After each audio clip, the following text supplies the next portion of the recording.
नमस्कार साथियों, स्वागत करता हूं आपका अपने YouTube channel SP study point में। आज हम आपके साथ में लेकर आए हैं 27 जनवरी 2019 का जो पेपर हुआ था उत्तर प्रदेश पुलिस कांस्टेबल का। हिंदी का पेपर कैसा रहा? प्रथम पाली का ये पेपर रहने वाला है। हिंदी का पेपर हम आपके साथ डिस्कस कर रहे हैं। 3 पेपर हमने ऑलरेडी आपके साथ डिस्कस कर लिए हैं। अगर आप उन्हें नहीं देखे हैं तो चैनल पर जाकर के प्लेलिस्ट बनी हुई है, उन प्लेलिस्ट में जाइए और वो तीनों वीडियो आप देख लीजिए और आप अपने तैयारी को जांच लीजिए कि आपकी जो तैयारी है वो किस लेवल की है और कैसी चल रही है। चलिए समय वेस्ट ना करते हुए आज का वीडियो जो है वो स्टार्ट करते हैं। वीडियो को स्टार्ट करने से पहले आज का मोटिवेशन कोट लेते हैं। आज का मोटिवेशन कोट है, रास्ते कठिन सही मगर हौसला जमान रख, मंजिल खुद कदम चूमेगी, बस अपना विश्वास रख। गिरकर संभलना ही जीत की पहचान है, गिरकर संभलना ही जीत की पहचान है, जो चलता रहा वही असली इंसान है। धीरे चल मगर रुक मत, धीरे चल मगर रुक मत, यही वसूल है, जीत उसी की होती है जो धैर्य में मजबूत है। ख्वाब बड़े रख, मेहनत बेहिसाब कर, किस्मत भी झुकेगी, तू बस प्रयास कर। जी हाँ दोस्तों, मेरा भी यही कहना है कि आप अपनी तैयारी कंटिन्यू रखिए। तेज नहीं सही बट धीरे धीरे ही चलिए, आपको कामयाबी एक दिन जरूर मिलेगी। चलिए स्टार्ट करते हैं। आज का पहला क्वेश्चन आपके स्क्रीन पर आने जा रहा है। पहला क्वेश्चन आपके स्क्रीन पर यह रहा। निम्नलिखित प्रश्न में 4 विकल्प दिए गए हैं, जिसमें से उस विकल्प का चयन करें जो दिए गए शब्द या वाक्य का सबसे अच्छा एक शब्द विकल्प है। ठीक है, तो यहां पर एक वाक्य दिया गया है दोस्तों, जिसमें लिखा है उपकार को मानने वाला। उपकार को मानने वाला के लिए एक शब्द में क्या बोलेंगे? क्या उसे कृतज्ञ बोलेंगे, क्या उसे कृतज्ञ बोलेंगे, या फिर परोपकारी, या फिर धर्मज्ञ बोलेंगे? तो यहां पर अगर उपकार को मानने वाला पूछा गया है तो यहां पर आपको जो ऑप्शन हो जाएगा वो हो जाएगा आपका ऑप्शन नंबर ए, कृतज्ञ। कृतज्ञ वो होता है जो उपकार को ना मानने वाला होता है, बाकी ना परोपकारी होगा और ना ही धर्मज्ञ होगा। करेक्ट आंसर होगा option number A. Next question आपकी स्क्रीन पर ये है। निम्नलिखित प्रश्न में 4 विकल्प दिए गए हैं, जिसमें से एक शब्द दिए गए अनेकार्थी शब्द का एक अर्थ है, उस शब्द को चुनिए। कनक शब्द यहां पर दिया गया है दोस्तों। कनक शब्द का जो अनेकार्थी अर्थ होता है वो क्या होता है? तो ऑप्शन ए है सोना, ऑप्शन बी चांदी, ऑप्शन सी चावल, या फिर ऑप्शन डी कंगन। तो दोस्तों कनक होता है सोना का पर्यायवाची। ठीक है, तो यहां पर करेक्ट आंसर हो जाएगा आपका ऑप्शन नंबर ए। बाकी धतूरा भी होता है कनक का, लेकिन यहां पर जो ऑप्शन है वो सोना होगा। ठीक है, नेक्स्ट क्वेश्चन आपकी स्क्रीन पर। निम्नलिखित प्रश्न में 4 विकल्पों में से रेखांकित पद के उचित कारक को पहचानिए। यहां पर जो ये रेखांकित पद दिया गया है वो क्या है? कौन सा कारक है? संबोधन कारक, अधिकरण कारक, संबंध कारक, या फिर कर्म कारक? तो दोस्तों यहां पर कौन सा कारक बन जाएगा आपका? में पर अगर आता है वाक्य में तो वहां पर होता है आपका अधिकरण कारक। ठीक है, बाकी का की के आता है तो वहां पर बेसिकली आपका संबोधन हो जाता है, और सॉरी का की के आता है तो वहां पर आपका संबंध कारक हो जाता है। बाकी डिस्कस करते हैं हम दूसरी वीडियोज में, क्योंकि यहाँ पर समय कम है और प्रश्नों की संख्या ज्यादा है। तो नेक्स्ट क्वेश्चन पर हम चलते हैं। नेक्स्ट क्वेश्चन आपका रहेगा, निम्नलिखित प्रश्न में 4 विकल्पों में से क्रिया का सही रूप वाला विकल्प पहचानिए। यहां पर आपको जो पहचानना है वो होता है क्रिया का सही विकल्प चुनना है आपको। ठीक है दोस्तों, तो यहां पर क्रिया का सही विकल्प कौन सा हो जाएगा? ऑप्शन यहां पर पहले ये देख लीजिए कि कौन सा शब्द दिया गया है। School bus 5 minute dot dot आना, सामान्य भविष्य काल में इसको आपको बदलना है। ठीक है, ऑप्शन ए में आ गई, ऑप्शन बी में आएगी, ऑप्शन सी में आके गई, ऑप्शन डी में आके चली गई। तो इसमें करेक्ट आंसर कौन सा हो जाएगा? सामान्य भविष्य काल में इसको बदलना होगा। यहां पर आपका भविष्य होगा में आएगी, स्कूल बस 5 मिनट में आएगी। इसका correct answer option number B. ठीक है, नेक्स्ट क्वेश्चन आपके स्क्रीन पर है। निम्नलिखित प्रश्न में वाक्य के संरचना के आधार पर उसके भेद बताइए। यहां पर आपको वाक्य दिया गया हुआ है, रवि दीवार रंगने लगा है। रवि दीवार रंगने लगा है, इस वाक्य में कौन सा भेद है? तो यहां पर ऑप्शन दिए गए हैं, कृदंत क्रिया, पूर्वकालिक क्रिया, नाम धातु क्रिया, संयुक्त क्रिया। तो यहां पर जो आपका ऑप्शन हो जाएगा वो कौन सा करेक्ट हो जाएगा? क्वेश्चन नंबर 5 का आंसर हो जाएगा आपका सी, नाम धातु क्रिया। ठीक है, नेक्स्ट क्वेश्चन आपकी स्क्रीन पर है। निम्नलिखित प्रश्न में 4 विकल्पों में से उस विकल्प का चयन करें जो दिए गए शब्द का सही स्त्रीलिंग वाला विकल्प है। तो यहां पर आपको क्या पूछा गया है? स्त्रीलिंग पूछा गया है दोस्तों। ठीक है, तो यहां पर स्त्रीलिंग हंस का स्त्रीलिंग बताना है आपको कि हंस का स्त्रीलिंग कौन सा हो जाएगा। ऑप्शन ए हंसिनी, ऑप्शन ए हंसिनी, ऑप्शन सी हंसी, या फिर ऑप्शन डी हंसिया। यहां पर करेक्ट आंसर आपका हो जाएगा ऑप्शन नंबर ए, इसका करेक्ट हो जाएगा हंसिनी होगा हंस का स्त्रीलिंग। ठीक है, नेक्स्ट क्वेश्चन आपकी स्क्रीन पर है। निम्नलिखित प्रश्न में 4 विकल्पों में से दिए गए शब्द का सही पुल्लिंग रूप वाला विकल्प चुनिए। कुम्हार, यहाँ पर दोस्तों एक शब्द दिया गया है कुम्हार। कुम्हार का यहाँ पर आपको बताना है कि पुल्लिंग कौन सा, सॉरी स्त्रीलिंग कौन सा होगा। दिए गए शब्द का सही पुल्लिंग वाला विकल्प चुनिए। कुम्हार तो इसका पुल्लिंग वाला विकल्प चुनिए आया है यहाँ पर, लेकिन तो यहाँ पर आपको ऑप्शन जो दिए गए हैं वो आपका कुम्हारी, कुम्हारिन, कामहीन, कुम्हाराइन, ऐसा करके एक ऑप्शन दिए गए हैं। लेकिन यहाँ पर जो क्वेश्चन पूछा गया है वो पुल्लिंग पूछा गया है, स्त्रीलिंग होना चाहिए यहाँ, क्योंकि कुम्हार इसका होता है पुल्लिंग और ऑप्शन जो दिए गए हैं वो स्त्रीलिंग में दिए गए हैं। ठीक है, तो यहाँ पर आपका जो करेक्ट आंसर हो जाएगा, वैसे तो यहाँ पर पुल्लिंग नहीं होना चाहिए, ये गलत है। और यहाँ पर जो ऑप्शन हो जाएगा आपका ऑप्शन नंबर बी हो जाएगा, इसका कुम्हारिन, इसका स्त्रीलिंग। ठीक है, नेक्स्ट क्वेश्चन आपकी स्क्रीन पर रहेगा, क्वेश्चन नंबर 8।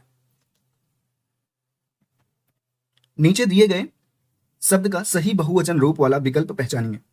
एक शब्द दिया गया है, उसका बहुवचन पहचानना है आपको। चुटिया का बहुवचन क्या होगा? ऑप्शन ए चुटियां, ऑप्शन बी चुटियों, ऑप्शन सी चुटियो, या फिर ऑप्शन डी चुटियाए। तो यहाँ पर करेक्ट आंसर हो जाएगा, ये तो आप बता ही देंगे, इसका करेक्ट आंसर होगा ऑप्शन नंबर ए चुटियां। ठीक है, नेक्स्ट क्वेश्चन आपके स्क्रीन पर है, क्वेश्चन नंबर 9। निम्नलिखित प्रश्न में 4 विकल्पों में से उस विकल्प को चुनिए जो सही पूर्ण रूपेण वर्ण विच्छेद वाला है। यहां पर कृष्ण का एक शब्द दिया गया है, उसको आपको संधि विच्छेद करना है और वो भी करेक्ट करना है। यहां पर संधि विच्छेद एक एक अक्षर का वर्ण विच्छेद किया गया है, तो इसको आपको करेक्ट आंसर बताना होगा। आपके सामने ऑप्शन दिए गए हैं, तो इसका करेक्ट आंसर मैं बता देता हूं कि इसका करेक्ट आंसर होगा ये ऑप्शन नंबर डी। ऐसे ही पेपर आया था 27 जनवरी 2019 में, तो ये वही पेपर है जो मैं आपके साथ डिस्कस कर रहा हूँ। वीडियो पर नए हैं तो वीडियो को लाइक करना ना भूलें, चैनल को सब्सक्राइब करना भी ना भूलें। नेक्स्ट क्वेश्चन आपके स्क्रीन पर है, क्वेश्चन नंबर 10। निम्न 4 विकल्पों में से शुद्ध वर्तनी वाला शब्द पहचानिए। ऑप्शन ए कृष्ण, ऑप्शन बी कृष्ण, कृष्ण और कृष्ण, ऐसा करके 4 ऑप्शन दिया गया है आपके स्क्रीन पर। तो यहाँ पर कृष्ण का सही वर्तनी पूछा गया है यहाँ से, तो करेक्ट आंसर हो जाएगा ऑप्शन नंबर ए, कृष्ण का शुद्ध वर्तनी इसी तरह लिखा जाता है। नेक्स्ट क्वेश्चन आपके स्क्रीन पर 11 नंबर है। निम्नलिखित प्रश्न में 4 विकल्पों में उस विकल्प का चयन करें जो दिए गए वाक्य में विशेषण शब्द की विशेषता प्रकट करता है। बेसिकली आपसे यह पूछा जाता है कि जो विशेषण की विशेषता बताता है उन शब्द को हम प्रविशेषण बोलते हैं। यहाँ पर विशेषण की विशेषता कौन सा शब्द बताया है वो बताना है आपको। इस पर्वतमाला में बहुत ऊंचे ऊंचे पहाड़ है, इसमें कौन सा शब्द विशेषण की विशेषता बता रहा है? तो ऊंचे ऊंचे तो हो जाएगा यहाँ पर आपका विशेषण, और यहाँ पर हो जाएगा आपका बहुत, जो है वो है आपका विशेषण की विशेषता बताने वाला शब्द। तो यहाँ पर 11 नंबर क्वेश्चन का जो आंसर हो जाएगा दोस्तों, ऑप्शन नंबर बी हो जाएगा बहुत। ठीक है, नेक्स्ट क्वेश्चन आपकी स्क्रीन पर है 12 नंबर। निम्नलिखित में से 4 विकल्प दिए गए हैं आपके सामने। यहां पर आपको बताना है कि कौन सा वाक्य सर्वनाम का शाब्दिक अर्थ क्या होता है, ये पूछा गया है आपसे। तो सर्वनाम का जो शाब्दिक अर्थ होता है, संज्ञा या सर्वनाम की संज्ञा या संज्ञा के स्थान पर प्रयुक्त होने वाला शब्द या वाक्य, उसे हम क्या बोलते हैं? सर्वनाम बोलते हैं। तो यहाँ पर इसका अर्थ क्या हो जाएगा? ऑप्शन नंबर ए हो जाएगा इसका सबका नाम। सर्वनाम का शाब्दिक अर्थ क्या होता है? सबका नाम। ठीक है, नेक्स्ट क्वेश्चन आपके स्क्रीन पर है। इनमें से कौन सी गजानन माधव मुक्तिबोध की द्वारा रचित रचना नहीं है? यहाँ पर आपके आगे 4 ऑप्शन दिए गए हैं स्क्रीन पर। ऑप्शन ए है अंधा युग, ऑप्शन बी है आपका चांद का मुंह टेढ़ा, ऑप्शन सी है भूरी भूरी खाक धूल, ऑप्शन डी है नए साहित्यकार का सौंदर्य शास्त्र। तो यहाँ पर दोस्तों आपका करेक्ट आंसर हो जाएगा ऑप्शन नंबर ए, अंधा युग। ठीक है, अंधा युग किसकी रचना है ये आप कमेंट बॉक्स में जरूर बताइएगा कि अंधा युग किसकी रचना है। बाकी गजानंद माधव मुक्तिबोध की जो रचनाएं हैं वो चांद का मुंह टेढ़ा, भूरी भूरी खाक धूल, नए साहित्यकार का सौंदर्य शास्त्र, ये सारी जो रचनाएं दी गई हैं बी सी डी, ये गजानंद माधव मुक्तिबोध की रचना है। ठीक है, नेक्स्ट क्वेश्चन आपके स्क्रीन पर है। इसमें से आपको बताना है कि पृथ्वीराज रासो किस लेखक की रचना है। पृथ्वीराज रासो किस लेखक की रचना है? कल्हड़ की है, वाल्मीकि की है, हर्षवर्धन की है या चंद्रबरदाई की है? तो करेक्ट आंसर हो जाएगा ये महाकाव्य है और काफी ज्यादा चर्चित है, तो इसको सभी को पता होना चाहिए कि चंद्रबरदाई का जो पृथ्वीराज रासो है वो चंद्रबरदाई की रचना है। ठीक है, नेक्स्ट क्वेश्चन आपके स्क्रीन पर है। यहाँ पर दिया गया है सत्यार्थ प्रकाश उपन्यास के लेखक का नाम क्या है? Option A Dayanand Saraswati, option B Aurobindo Ghosh, option C Bhavabhuti या फिर ऑप्शन डी हर्षवर्धन। तो बताना है आपको सत्यार्थ प्रकाश उपन्यास के लेखक का नाम। ऑप्शन ए हो जाएगा इसका correct answer, Dayanand Saraswati. Next question है आपका, हिंदी साहित्य अकादमी की ओर से हर वर्ष सलाका सम्मान पुरस्कार किस क्षेत्र में दिया जाता है? तो आपको यह बताना है, ऑप्शन दिए गए हैं भाषा संस्कृति, खेलकूद, तकनीकी या फिर हिंदी में कोई दिशा प्रदान करने के लिए। सलाका सम्मान दिल्ली संस्थान के द्वारा दिया जाता है, दिल्ली हिंदी संस्थान के द्वारा। और जो ये दिया जाता है वो हिंदी को नई दिशा प्रदान करने के लिए दिया जाता है। तो करेक्ट आंसर कौन सा हो जाएगा? Option number D. Next question आपके स्क्रीन पर है। यहाँ पर आपके पास रघुपति राघव राजा राम का एक वाक्य दिया गया है और इसमें से पूछा गया है कि कौन सा उचित अलंकार है। ठीक है, तो यहाँ पर कौन सा अलंकार हो जाएगा? रघुपति राघव राजा राम में कौन सा अलंकार हो जाएगा? अनुप्रास अलंकार, यमक अलंकार, रूपक अलंकार या फिर उपमा अलंकार। तो यहाँ पर जो वर्ण है रा वर्णों की आवृत्ति बार बार होने के कारण यहाँ पर कौन सा अलंकार हो जाएगा? तो यहाँ पर हो जाएगा आपका अनुप्रास अलंकार, option number A. Next question है आपकी स्क्रीन पर। यहाँ पर दिया गया है सीता के आगे राम खड़ा है। सीता के आगे राम खड़ा है, यहाँ पर यह पूछा गया है रेखांकित शब्दों के सही अव्यय के भेद कौन से? ऑप्शन ए क्रिया विशेषण अव्यय, ऑप्शन बी संबंध बोधक अव्यय, ऑप्शन सी समुच्चय बोधक अव्यय या फिर ऑप्शन डी विस्मयादि बोधक अव्यय। तो यहाँ पर सीता के आगे राम खड़ा है, यहाँ पर आपको बताना चाहूंगा कि के आगे आ गया, यानी कि के का जो शब्द है, के जो शब्द है यहाँ पर उपयोग हुआ है। तो यहाँ पर वैसे आपका अगर कारक की दृष्टि से देखा जाए तो यहाँ पर संबंध कारक हो जाता है और यहाँ पर जो अव्यय पूछा जाए तो अव्यय यहाँ पर हो जाएगा संबंध बोधक अव्यय। Option B is the correct answer. Next question है घूमना सुबह अच्छा है। घूमना सुबह अच्छा है एक वाक्य दिया गया है, शुद्ध रूप का सही सबसे अच्छा विकल्प बताइए। ऑप्शन ए घूमना अच्छा है सुबह, क्या ये होगा? ऑप्शन बी घूमना सुबह है अच्छा, ये होगा? या फिर ऑप्शन सी सुबह अच्छा है घूमना, ये होगा? या सुबह घूमना अच्छा है, ये ऑप्शन होगा? तो यहाँ पर आपका 19 नंबर क्वेश्चन का कौन सा आंसर हो जाएगा? Option number D is the correct answer. यहाँ पर सुबह घूमना अच्छा है, ये एक अच्छा सेंटेंस है जो कि अच्छा अर्थ प्रदान करता है। तो यहाँ पर करेक्ट आंसर हो जाएगा option number D. Next question आपके स्क्रीन पर है। करते अभिषेक पयोदे हैं बलिहारी इस वेश की, हे मातृभूमि तू सत्य ही सगुण मूर्ति सर्वेश की। यहाँ पर आपको अलंकार दिया गया है, 2 पंक्तियां दी गई हैं, यहाँ पर मात्राएं गिननी है और उन मात्राओं को आपको बताना है कि कितनी कितनी मात्राएं हैं। दोस्तों यहाँ पर सेम ऐसे ही पेपर आया था 27 जनवरी 2019 में, तो ऐसे ही ऑप्शन दिए गए थे सेम टू सेम। यहाँ पर जो करेक्ट आंसर आयोग ने बताया था, यहाँ पर करेक्ट आंसर हो जाएगा 15 से 13 के क्रम में, और टोटल मात्राएं अगर आप गिनेंगे यहाँ पर तो 28 मात्राएं होती हैं। ठीक है, नेक्स्ट क्वेश्चन आपके स्क्रीन पर रहेगा दोस्तों। अंक भरना मुहावरे का सही अर्थ कौन सा होगा? अंक भरना मुहावरे का सही अर्थ कौन सा होगा? ऑप्शन ए रो पढ़ना, ऑप्शन बी गले लगाना, ऑप्शन सी बदल जाना या फिर ऑप्शन डी मूर्ख बनाना। तो यहां पर दोस्तों करेक्ट आंसर कौन सा हो जाएगा आपका? Option number B is the correct answer. गले लगाना इसका सही अर्थ होगा अंक भरना। ठीक है, अंक के कई सारे अनेकार्थी होते हैं, तो अंक भरने का एक मुहावरा भी बना है, मुहावरा होगा गले लगाना, ना कि बदल जाना। ठीक है, नेक्स्ट क्वेश्चन आपका रहेगा स्क्रीन पर, वो है आपका दोस्तों संयोग और वियोग किस रस के रूप में है? संयोग और वियोग किस रस के रूप है? यहां पर आपको बताया गया है ऑप्शन वात्सल्य, भयानक, श्रृंगार या फिर अद्भुत। तो श्रृंगार के जो भेद होते हैं संयोग श्रृंगार और वियोग श्रृंगार, श्रृंगार रस के 2 भेद होते हैं, जिसका जो अस्थाई भाव होता है वो रति होता है। करेक्ट आंसर आपका हो जाएगा ऑप्शन नंबर सी श्रृंगार रस के अस्थाई भाव रति। ठीक है, नेक्स्ट क्वेश्चन आपके स्क्रीन पर है। पिताजी पत्र पढ़ रहे हैं कर्मवाच्य, यहां पर कौन सा कर्मवाच्य में इस वाक्य को जो दिए गए हैं पिताजी पत्र पढ़ रहे हैं, कर्मवाच्य में इसको बदलना है। ऑप्शन ए पत्र पिताजी द्वारा पढ़ा गया है, ऑप्शन बी पिताजी ने पत्र पढ़ा, ऑप्शन सी पिताजी से पत्र पढ़ा जा रहा है, ऑप्शन डी पिताजी पत्र पढ़ रहे हैं। तो यहां पर आपको कर्मवाच्य में कौन सा बदलना होगा? कर्मवाच्य में सबसे अच्छा उपयुक्त वाक्य कौन सा लग रहा है? Option number C is the correct answer इसका हो जाएगा दोस्तों। नेक्स्ट क्वेश्चन है आपका योजक चिन्ह का सही उदाहरण कौन सा है? यहां पर योजक चिन्ह किसे कहते हैं? जो 2 वाक्यों को जोड़ता हो उसे योजक कहते हैं। तो ऑप्शन आपका है शिवानी और रितेश भाई बहन है, ऑप्शन बी हेमा गुनगुन माया सहेलियां हैं, ऑप्शन सी रोहन ने कहा मुझे पढ़ाई करनी है, ऑप्शन डी मैं घूमने जा रही हूं। तो यहां पर योजक चिन्ह का सही उपयोग कहां हुआ है? वैसे तो योजक चिन्ह भाई बहन में भी है, 2 शब्दों को भी जोड़ता है और 2 वाक्यों को भी जोड़ने का योजक चिन्ह का काम होता है। तो यहां पर आपसे बोला गया है योजक चिन्ह का सही उदाहरण कौन सा है?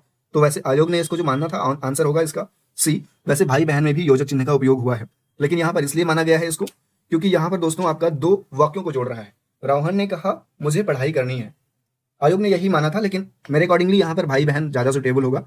नेक्स्ट क्वेश्चन पर चलते हैं। सप्त सिंधु, सप्त सिंधु में सही समास बताइए। तो सप्त सिंधु ऑप्शन ए है 7 सिंधुओं का समूह, 7 सिंधुओं का समूह, 7 सिंधुओं का समूह और 7 नदियों का समूह। तो यहाँ पर जो करेक्ट आंसर हो जाएगा आपका ऑप्शन नंबर सी, क्योंकि यहाँ पर ऑप्शन बी भी सही लग रहा होगा आपको, लेकिन आप देखेंगे यहाँ पर जो मात्रा है ना वो यहाँ पर नहीं है, यहाँ पर अनुस्वार का उपयोग किया गया है, वहां पर नहीं किया गया है, तो इसीलिए ये आंसर गलत हो जाएगा ऑप्शन नंबर बी। इसका करेक्ट आंसर होगा ऑप्शन नंबर सी। नेक्स्ट प्रश्न है आपके स्क्रीन पर, पत्थर दिया गया है, इसका सही समानार्थी बताना है आपको।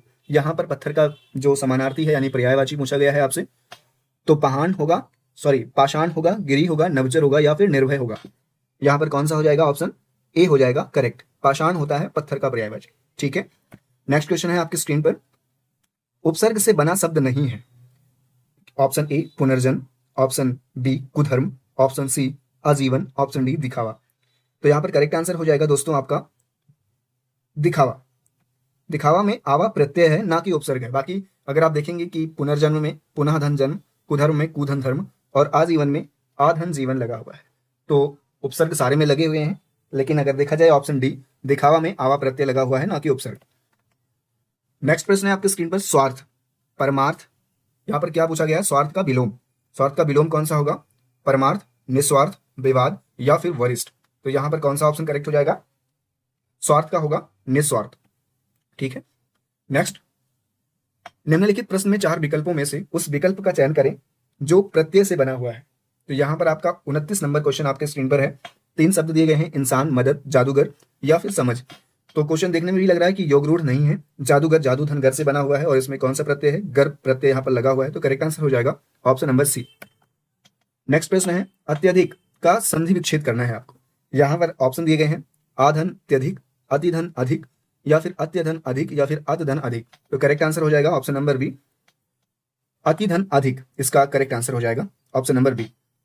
नेक्स्ट क्वेश्चन है आपके स्क्रीन पर, आचार।